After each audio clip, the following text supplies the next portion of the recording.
રસ્તામાં તો મળી ગઈ હાંડિયા. જય માતાજી મિત્રો, સ્વાગત છે તમારું પાર્ટ 2માં. અચ્છા, તો આપણે જવાનું હતું ધર્મશાળાએ. ત્યાં આપણને મળી ગયો રૂમ ને આપણા હાથમાં આવી ગઈ ચાવી.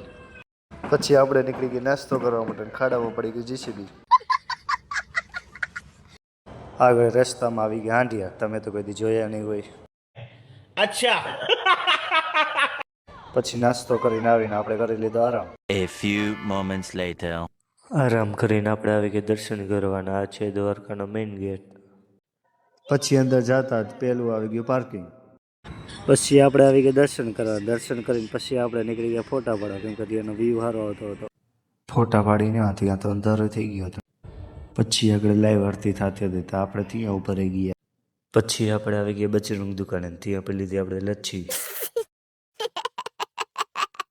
આજનો વ્લોગ આપણે અહીંયા પૂરો કરીને પાર્ટ 3 જોવા માટે લાઈક કરો અને શેર કરો.